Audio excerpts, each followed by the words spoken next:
Good morning, good afternoon, and good evening, everyone, and welcome to this Scientist.com webinar titled A Novel All-Human Hepatic Triculture System. I'm Andrew Davies from the events team here at Scientist.com, and I'll be your host today. This webinar has been sponsored by LifeNet Health LifeSciences, so a big thank you to them for helping to make today's event possible. We're very fortunate to have Edward Lecluse and Paul Gallant with us today, who will introduce a new all-human hepatic triculture system and discuss how it addresses the need for human relevance, longevity, reproducibility, and convenience. And with that, I'd like to welcome our first presenter, Paul Gallant. Thanks so much for joining us today, Paul. The floor is yours whenever you are ready. Great. Thanks, Andrew.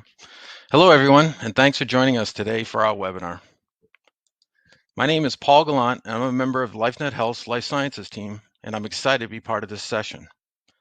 Before I hand the presentation over to our main speaker, Dr. Ed Lecluse, I'd like to take a few minutes to give you a brief overview of LifeNet Health and our new Life Sciences division. As you know, there's an increasing need for access to human tissues, cells, and cell models for preclinical research. There are several drivers for this, including regulatory guidelines, efforts to reduce animal use, poor in vitro to in vivo translation, and a high failure rate as compounds move into clinical trials.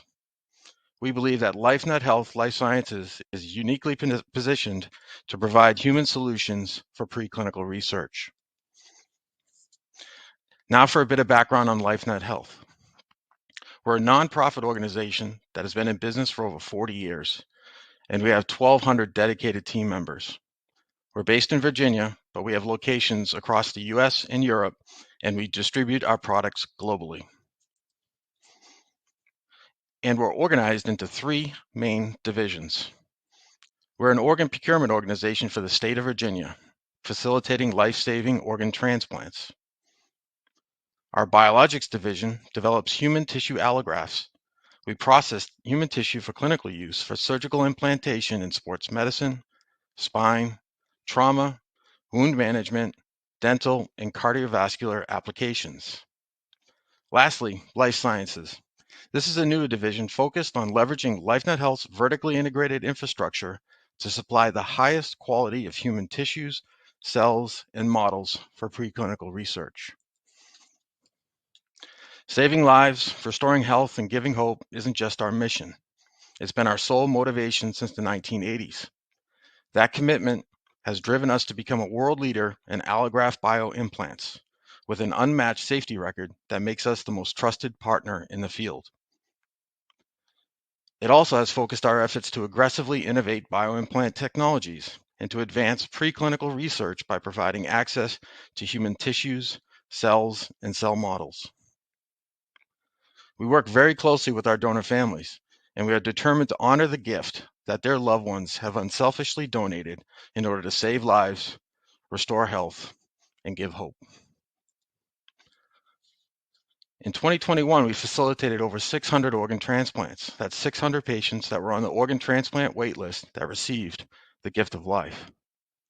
Our clinical tissue allograft franchises delivered over 850,000 tissue allografts for surgical implantation. And with our extensive network and infrastructure, this enabled us to work with 12,000 donor families to assist in donation.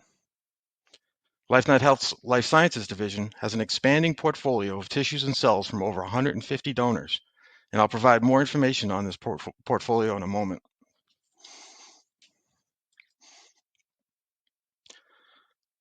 The Life Sciences division is leveraging LifeNet Health's infrastructure, relationships, reputation, and vertical integration to provide the highest quality of tissues and cells for research.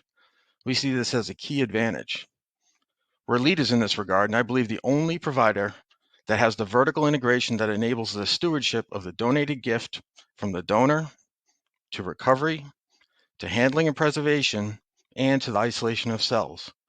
Since we have control over each of these processes, we can ensure the highest quality standards are met. Our life sciences portfolio is growing. Here's a chart that depicts our current and future products and services. We've initially focused on liver, providing cell and tissue products, as well as developing cellular models. We plan to do the same for multiple organs, and we now have active R&D projects focused on cell isolation and model development for both the thyroid and the lung. In addition to our product portfolio, we also have a prospective human tissue recovery service, which I'll describe a bit more in the next slide.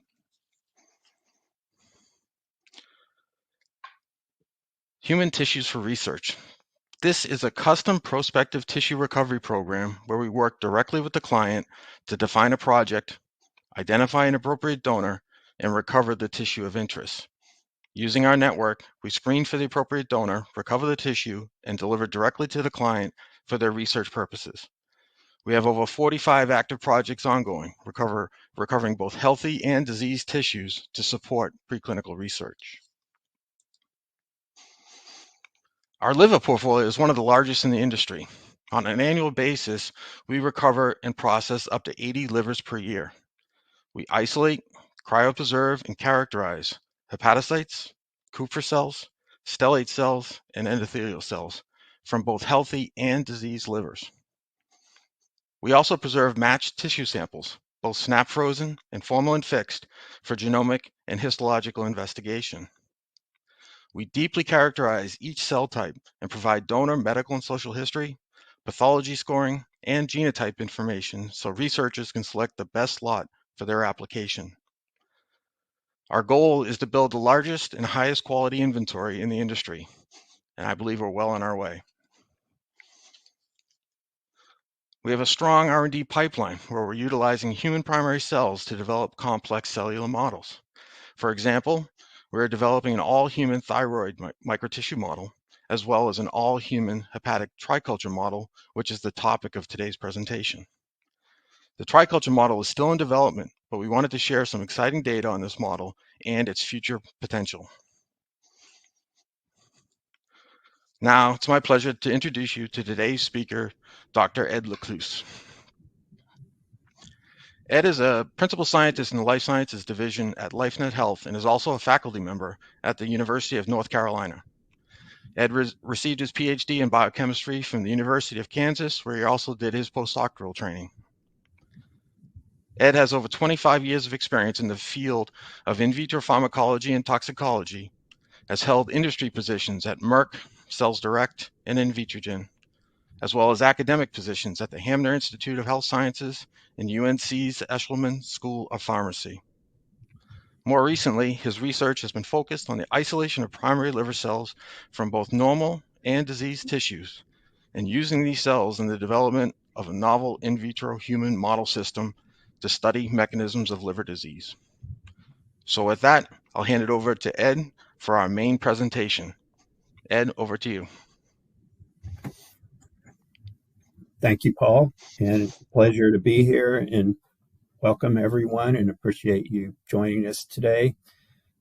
Hopefully you'll enjoy listening or hearing some of the details about this novel triculture system that actually spawned from our R&D division, especially where we needed systems to meet our particular demands or requirements, especially in terms of having matched donor cells, working on disease modeling, as well as trying to do investigative toxicology. So we started out with our own requirements and then built in some of the feedback that we got with some initial collaborators to create, number one, an all-human cell-derived system. Because it was important for us to eventually, especially for disease modeling and understanding the progressive nature of some liver toxic events, to be able to do at least HLA matched, if not donor matched cell types at some point.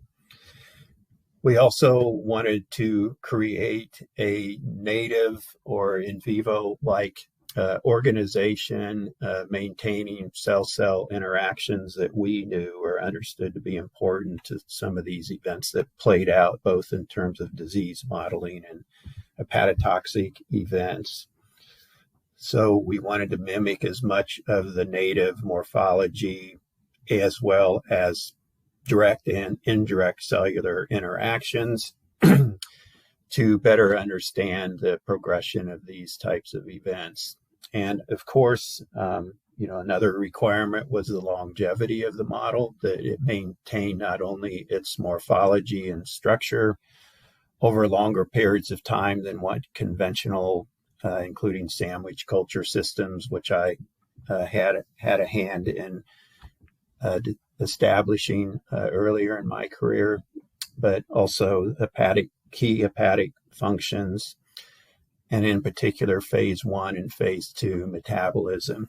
So you can see on the upper right-hand side a depiction, at least under phase contrast microscopy, what the disposition of the hepatocyte islands, if you will, or cord-like arrays, and the addition of endothelial and stromal feeder cells is what we call them. But again, bearing in mind that our ultimate goal would be to include both HLA matched and donor matched NPCs, including immune cells at some point. And what they have a tendency to do, is partly as demonstrated in the lower right-hand image, is stratify and compartmentalize over the initial few days in culture, which I'll demonstrate on a video much more clearly, into like endothelial, stromal, and epithelial compartments, if you will, or an organization.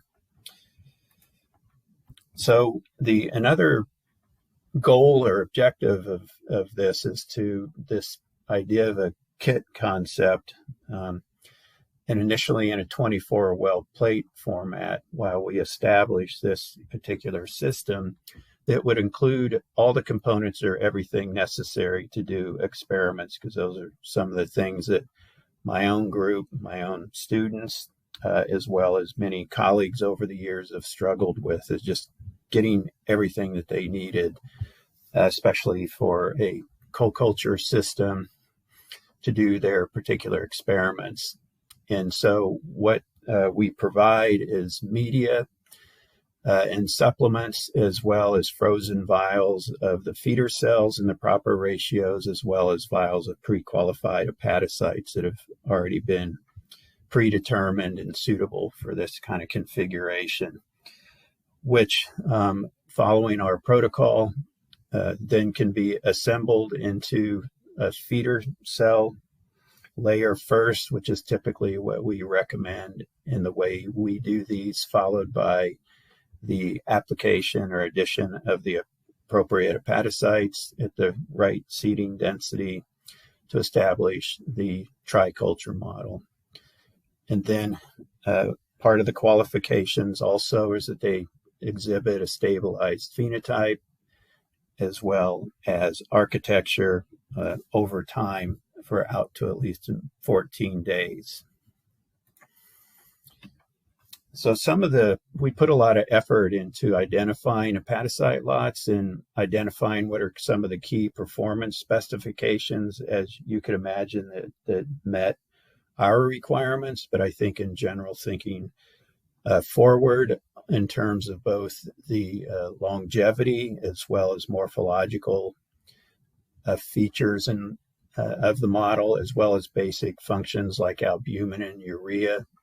We now have a process where we identify candidate lots based on their typical plateability under standard conditions, and look for their behavior in the triculture model and monitor that.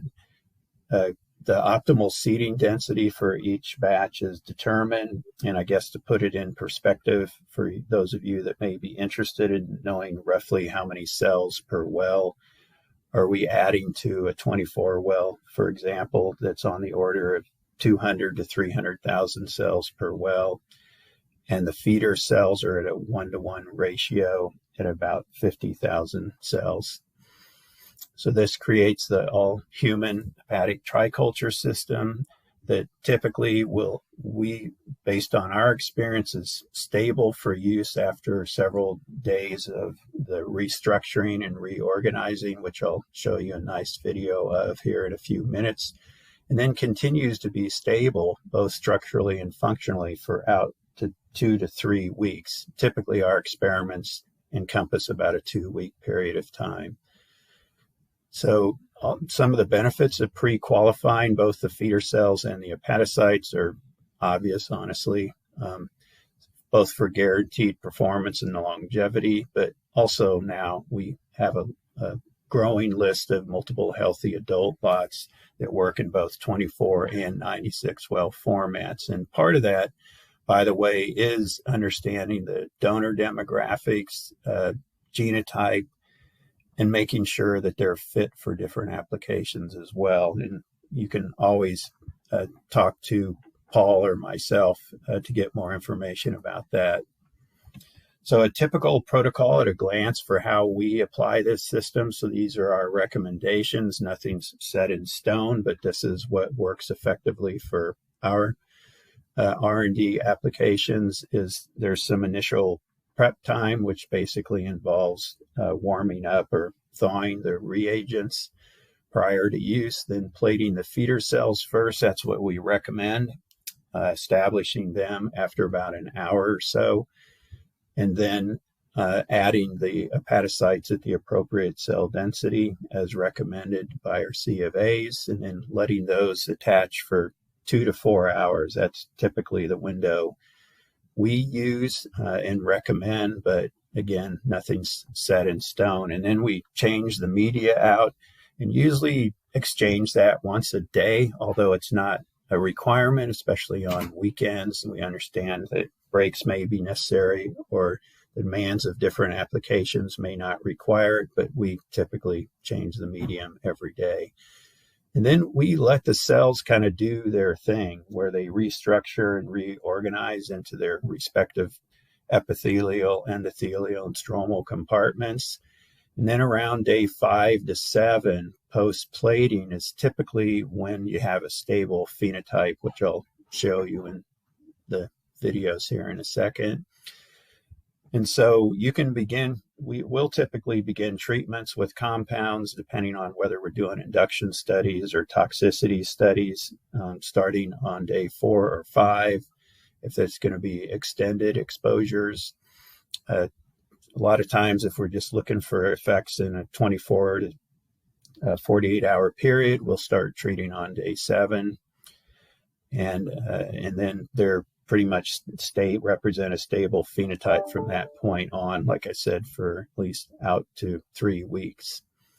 And we also provide our media in increments because we recommend that you make up a fresh batch of media every week. Now, again, you can probably push that if you're properly storing the media and not going through a lot of warm and cooling cycles, as well as exposing to ambient light.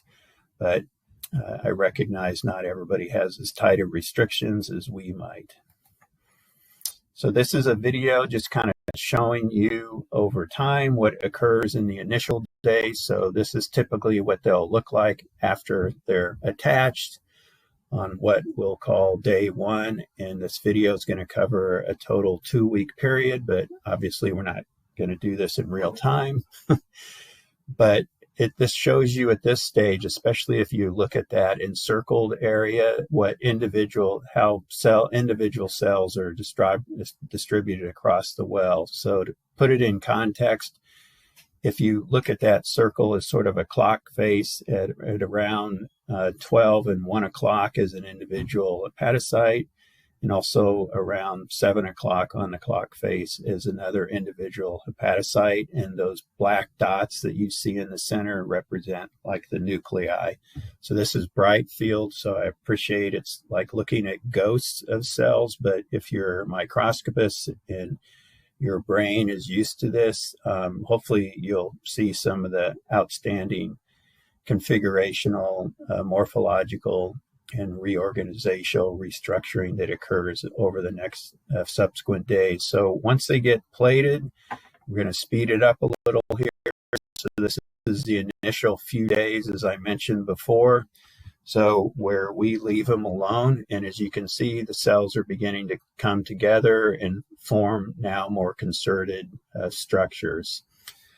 And this typically is a period where we would not be using the cells for experiments unless actually that's part of your interest in exploring, because a lot of interesting biology is going on there. I'm a cell biologist by training, so to me, this is where the real cool stuff's going on. But then after about 4 or 5 days, they begin to stabilize, and pretty much at this point, they're going to be stable functionally as well as architecturally. And as you can see, starting at this point, if you look at that arrangement of cells in that circle, just sort of follow that, and I'm going to speed this up, pretty much representing the next 7 or more days in culture, and you can see it pretty much maintains a pretty stable phenotype. So that's where we mostly use it, or we consider as the sweet spot, if you will, for doing subsequent studies. And that's where a lot of our data that I'm going to show next for performance and applications is going to come from, is that window between roughly day 7 to day 14.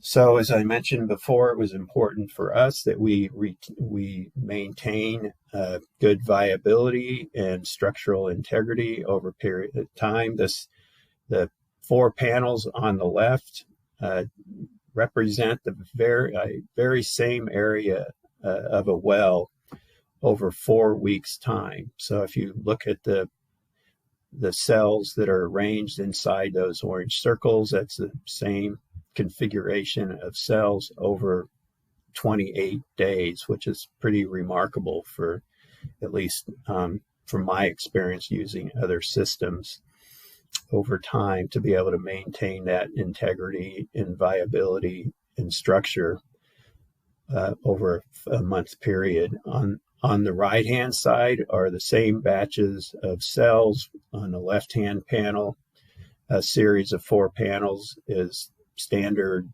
sandwich monocultures from day 4 all the way out to 2 weeks or day 14 versus the same cells in the triculture system. And typically what we observed, even for good platable primary hepatocyte batches in sandwich culture, typically they'll start deteriorating starting around day 7 to day 10. And then we consider them phenotypically and structurally no longer relevant after about that point. You can see, those of you that have an astute eye can notice the deterioration of the monolayer after day 7, and certainly by day 14. We don't see that deterioration in the triculture system, and that was one of our goals. A thing that's important to me as a cell biologist is not just that overall cell morphology and integrity that's retained, but the details that's going on inside the cells. Because they're epithelial cells, hepatocytes, to elicit proper function, proper signaling pathway responses, nuclear receptor responses, they're what I would call cytoarchitecture, and polarity is key. So we are looking at markers of that, including ZO1 staining on the left-hand panel there, which is indicative of tight junction formation. And probably more importantly in my mind is markers of gap junctions, which is connection 32 staining. And it's pretty impressive staining, and this particular image is from a day 7 culture, but this is also sustained out for 2 weeks and longer. But the gap junction expression and also localization is important for epithelial communication, signaling responses, and coordination of events as well.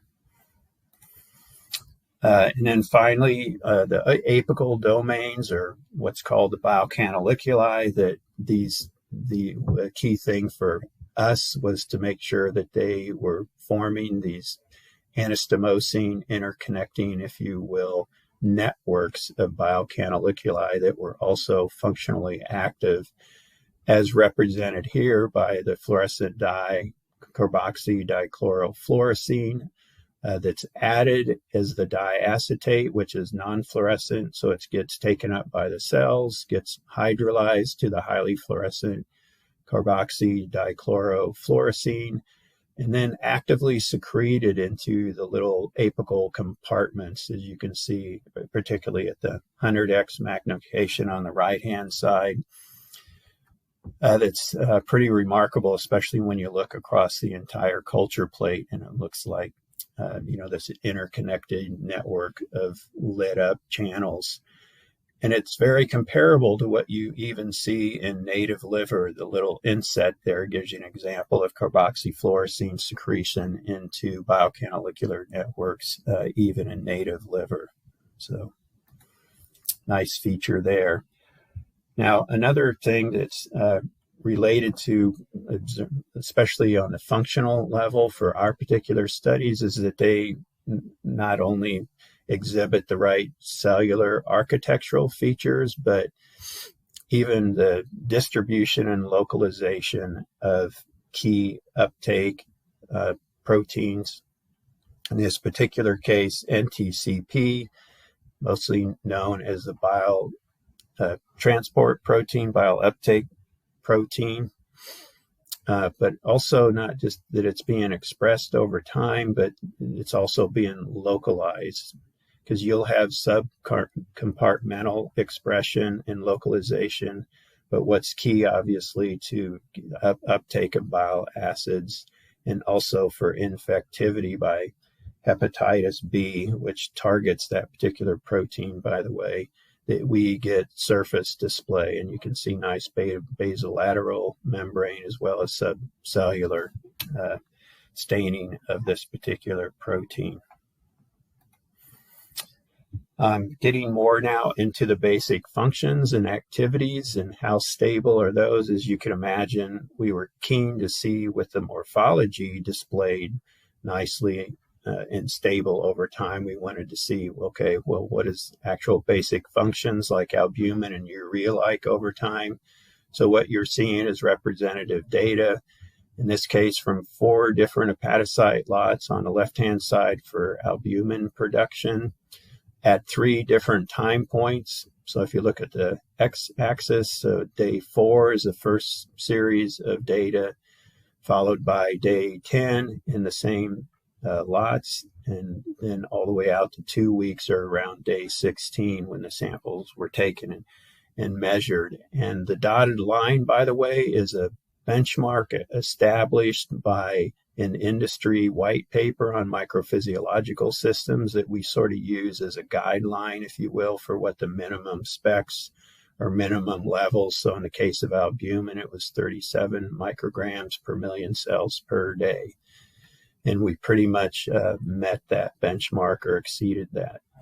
On the right-hand side are the corresponding data for urea synthesis in those same 4 batches of cells. And then again, the benchmark established by that white paper, industry white paper, was equal to or greater than 56 micrograms per million cells per day, just to show that our system was at least maintaining physiologically relevant levels once normalized to the number of cells. So this just highlights the difference over time. This is the albumin production and urea synthesis and sandwich monocultures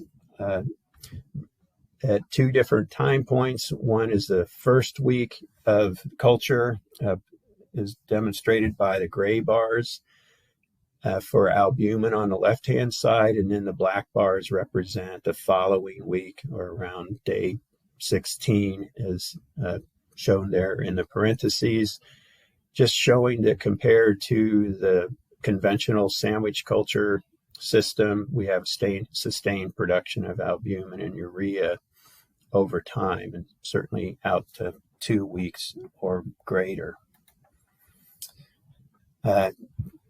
as I mentioned before, for our particular studies, it was important that we maintain the metabolic capacity of both phase 1 and phase 2 enzymatic reactions. These are today data that were provided by 2 different collaborators. On the left-hand side is CYP3A4 metabolic activity data, is represented by 1-hydroxymidazolam formation at 4 different time points from data that was collected by our colleagues at Boehringer Ingelheim in Ridgefield, Connecticut. This is Mitch Taub's group, and showing that 3A4 activity is fairly well maintained over at least a 2-week period of time. On the right-hand side is 7-ethoxycoumarin that was added to cultures, again, at different time points, and looking at both phase 1 metabolism for 7-hydroxycoumarin formation, but more importantly, the conjugation of that metabolite to glucuronide and sulfate conjugates. The glucuronidation is represented by the black circles at days 3, 5, 7, 10, and 14. And then the triangles is the sulfate production rate, and 7-HC finally by the circles, just showing that after about that initial period of establishing a stable structure, you get pretty much consistent results of conjugation from day 7 out to day 14 in this particular case. It's been a long-standing interest of mine to understand nuclear receptor activity and finding a nice, robust, reproducible method of getting that, especially out for prolonged time. The traditional sandwich culture model has worked well for most of us during like an initial 1-week period, but in this particular case, we needed to go out for longer than a week, and these are data represented from day 7. In 3 different donor lots represented by each color bar. After several days of treatment with both prototype positive and negative control compounds for both 2B6 and 3A4 representing the CAR pathway, and as well as PXR pathways. So starting on the left-hand side, these are solvent controls, and then going from left to right is low and high concentrations of phenobarb, Citco, Dex, rifampin, PCN, as well as PCB. And when you look at each of the data represented from 3 different donor lots, this is about as consistent as I've ever seen, and especially out for prolonged periods of time using this many reference compounds. And this, again, was done in conjunction with collaborators at Corteva Agrisciences, where we needed to understand compound effects for days, if not weeks at a time. And these are the corresponding phase 2 enzyme induction results for UGT1A1 on the left-hand side with these same positive and negative controls. Typically, UGT1A1 is one of the more responsive phase 2 enzymes. Also showing you data on the right-hand side for UGT2B4, which you can see there is some significant changes for which some of the more potent CAR and PXR agonists. And next, we just wanted to highlight the difference between, again, the sandwich monoculture. So the table on the left-hand side is uninduced versus induced for 1A2, 2B6, and 3A4. The top 2 lines going horizontally is sandwich culture data first versus triculture. And I apologize, these are for using the Promega P450 glow assays. We didn't have analytical capability at the time to actually do prototype drugs, but it still makes the point about the robustness of the activity data versus the standard sandwich culture model in response to inducers, but also the constitutive baseline activities.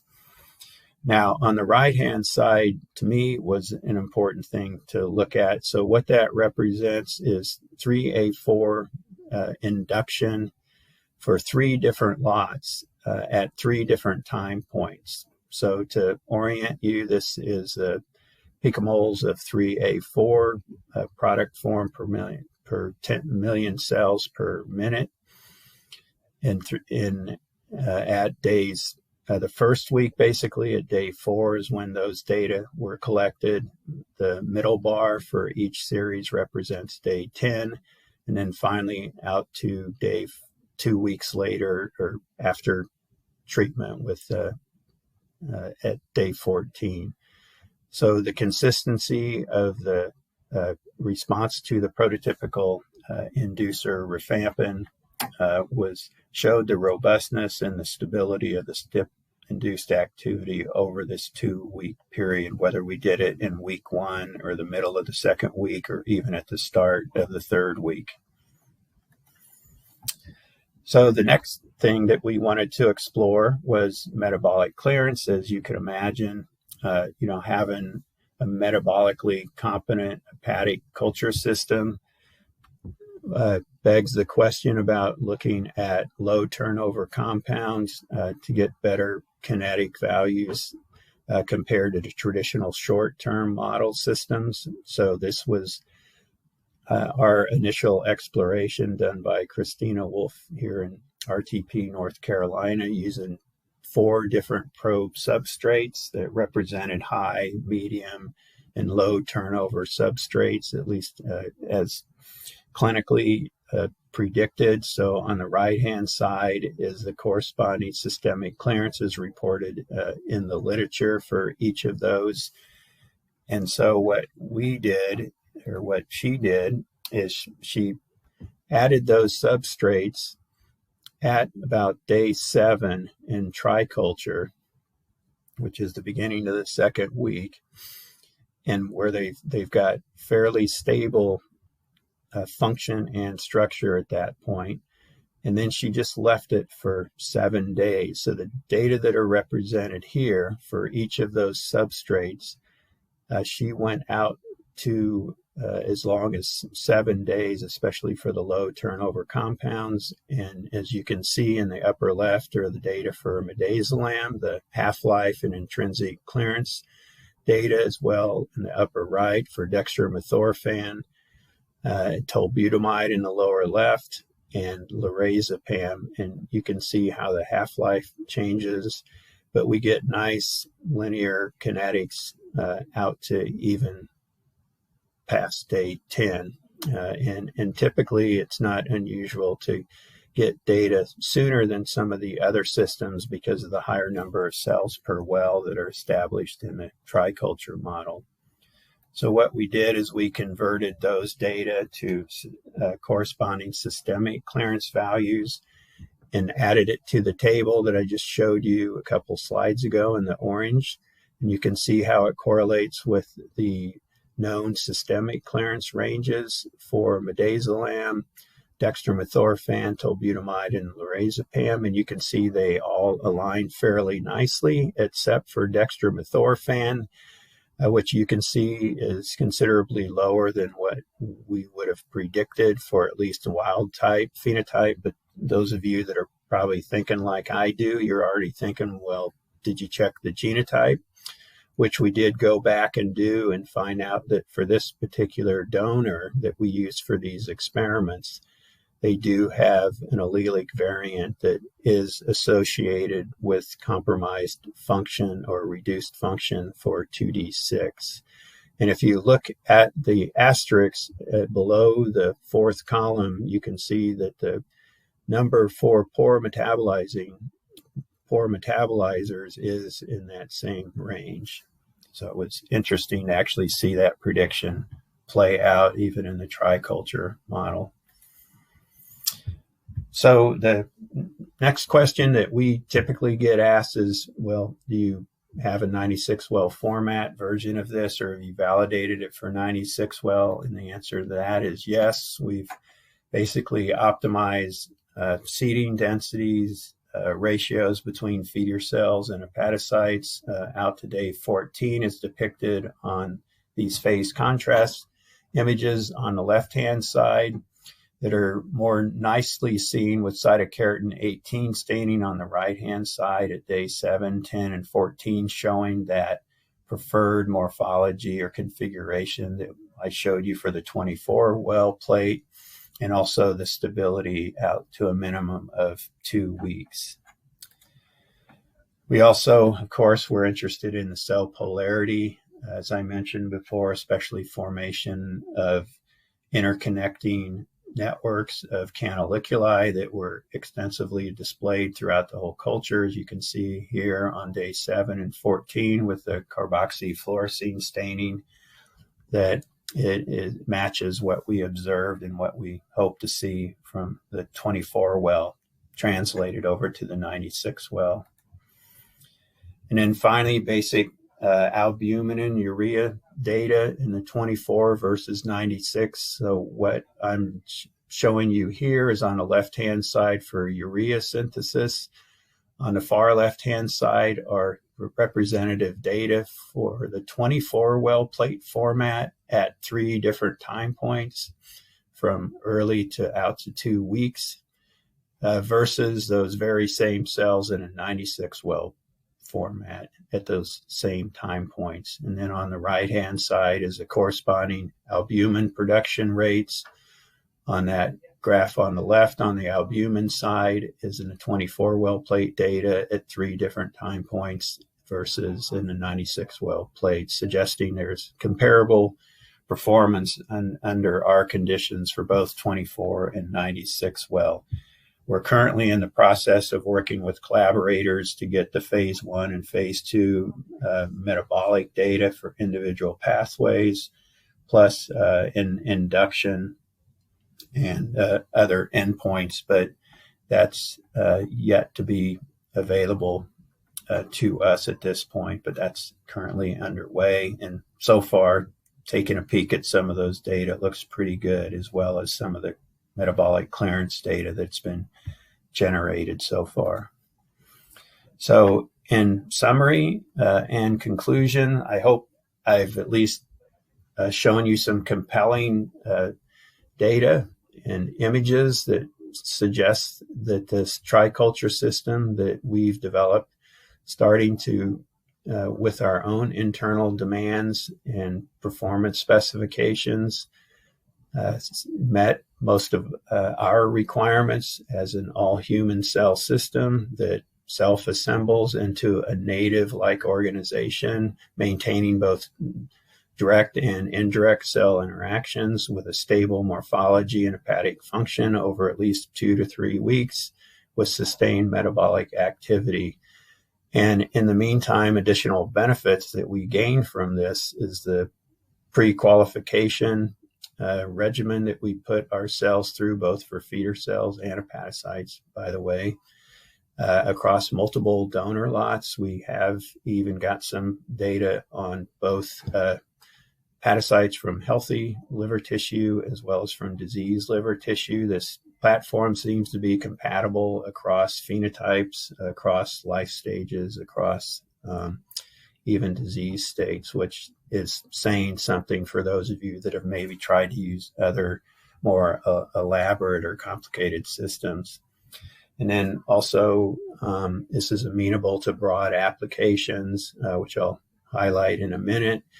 And when I say ready to use, I don't mean ready to use right out of the box, but I mean it's conveniently, you can store get all the components you need and store them in your refrigerator or freezer, and then pull them out to use when you want to start and when you have the demand to do an experiment. So some of the potential applications is sort of highlighted here in this table that we've already validated the model for, or currently working with collaborators on, is obviously, as I showed you, some data for metabolic clearance, investigative tox, disease modeling, and de-risking chemicals, especially agrochemicals. And finally, we welcome you to partner with us, but some of the things that we've got in mind for future developments, but also represent partnership opportunities. We love to collaborate and pre-validate the model for as a fit for purpose system for different applications. Some of the things that we've got slated to work on are, as I mentioned before, donor matched cells, NPCs, and primary hepatocytes. Translating this to 384 well format, we've got preliminary data that suggests that we have hepatocyte lots that are amenable for 384 well use. We've yet to translate that with the Triculture platform, but anxious to do so. Also, we get asked quite a bit, and we've had need to apply animal hepatocytes to see also how they performed, especially to do species comparisons. We've developed a rodent system, and we're currently working on monkey and dog. And then also whether pools of hepatocytes, especially platable hepatocytes, work in this system. We've done some preliminary work suggesting that small pools that contain in the 3 to 5 donor lots works well and is compatible with this system. Disease modeling, especially for fatty liver disease, where HLA matched, if not even donor matched cells, are going to be key to understanding the progression and regression of those diseases. And then ideally immune responses. One of the components that is missing from this, as you could imagine, would be the resident macrophages or Kupffer cells or natural killer cells, and this certainly is an opportunity to add those to the system. And then also, as somebody who's done quite a bit of high content imaging, this system is very amenable if you have a system that allows you to separate out the different cell types from one another and compartments from one another and discern differences at a cellular level using high content imaging. This can be very valuable.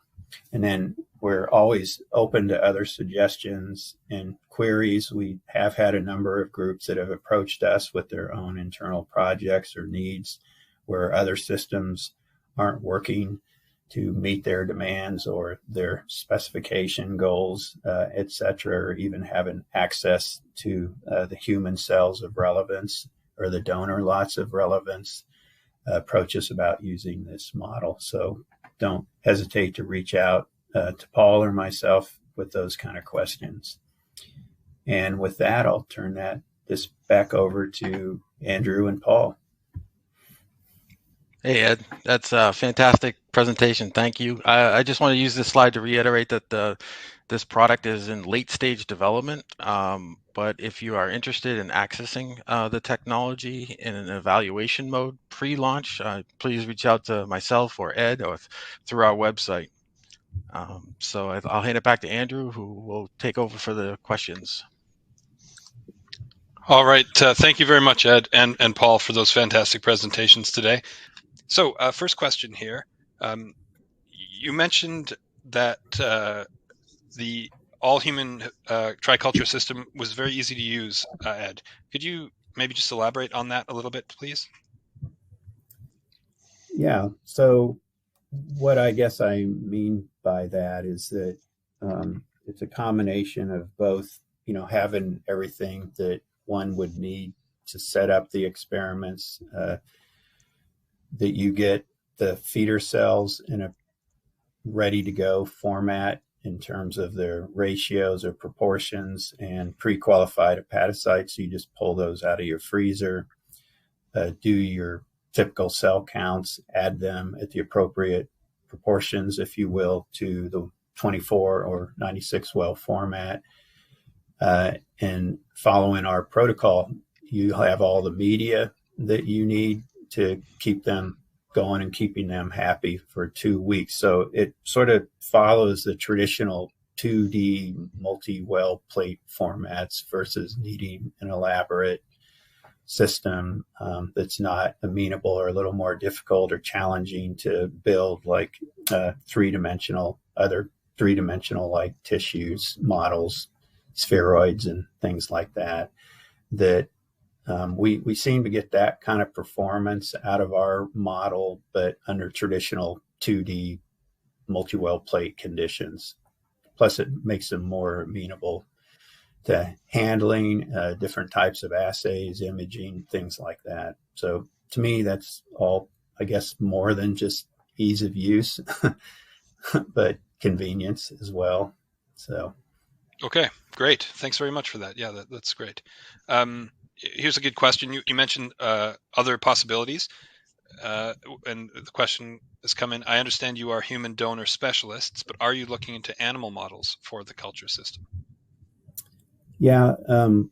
By the way, we've needed to address that ourselves for our own internal projects, but also we get asked that question a lot: is, how amenable is this platform to, especially preclinical tox species, accommodating those for both safety assessment, risk assessment, preclinical drug metabolism, pharmacokinetic estimates, things like that. And so far, the only one that we've established and validated is a rodent model, so rat, but our plans are to do dog and monkey in the near future.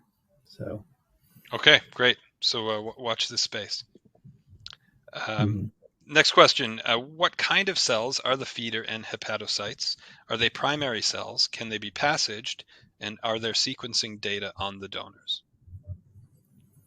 I'm probably not the best person to answer all those questions, but what I can tell you, and I'm glad that question was asked because I neglected to specify that these are all from our donor tissues. So basically, these are stromal cells and endothelial cells that we made from donated tissues ourselves. And then we passage those and qualify them both in terms of performance and reproducibility in the triculture model. But then in terms of the genetic analysis and all that, Andrew, I don't believe we've done that, but again, probably that would be a better question for our production group if the person who asked the question cares to follow up. So. Right. So they can follow up with you. Yeah, by all means. Yeah. Couple of sort of practical questions here. With the triculture system, how often do you need to change the media to preserve the system's integrity? And then sort of a follow-up to that is, if you're treating with a substrate and want to avoid redosing, how long can you go without changing the media? Yeah, good question, and we typically get that too. So, depending on your application, you can, and we typically will change the medium every day, like if we're doing an induction study or something like that. Now, for toxicity testing, for metabolic clearance and metabolite production, things like that, as I showed in the metabolic clearance data, that's where Christina added the substrates of interest and left them for as long as 7 days without changing the medium. And that didn't seem to have any overt or noticeable impact on the integrity or function of the cells. So. Okay, great. Yeah. A little follow-up question here as well. Is there an issue with evaporation from plates when using them for multiple weeks? Yeah, that's a good question. There can be, obviously, if you're using the outer rows, outer wells on a 96 well plate format in particular. You have to be cognizant of that for sure. And typically we'll run controls or we'll just stay away from those, outer wells and use the inner 60 wells for our experiments.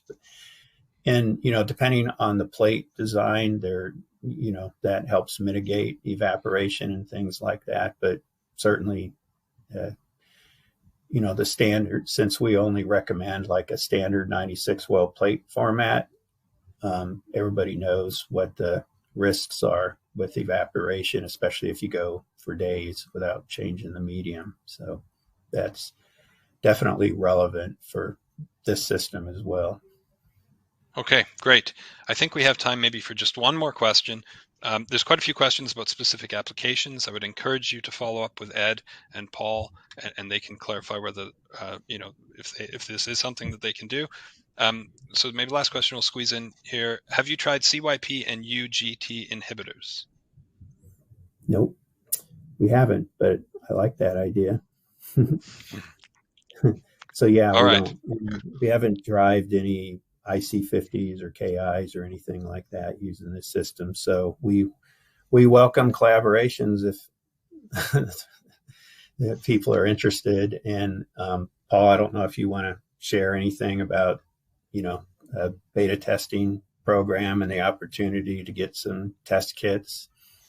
Yeah, sure. So, as I said, we're late stage development, but we've been working with multiple partners on different applications, including transporter, metabolism, toxicity, and we even have a partner who will be doing HBV infectivity. So, if there's interest in a particular application and you'd be interested in getting access to the technology pre-launch, please reach out to us. All right. Well, wonderful. Unfortunately, we're out of time. Thank you very much, Ed and Paul, for sharing all your insights. It's been an absolute pleasure having you with us today. Thanks, Andrew, and appreciate Thank you, everybody. Andrew. Bye for now. All right. So I'd also like to say a big thank you, of course, to the audience. Thank you very much for joining us and participating today. Last but not least, we'd like to thank the sponsor, LifeNet Health LifeSciences. Finally, in closing, we hope you've enjoyed this Scientist.com webinar, and we'll see you again next time. Thank you, everyone.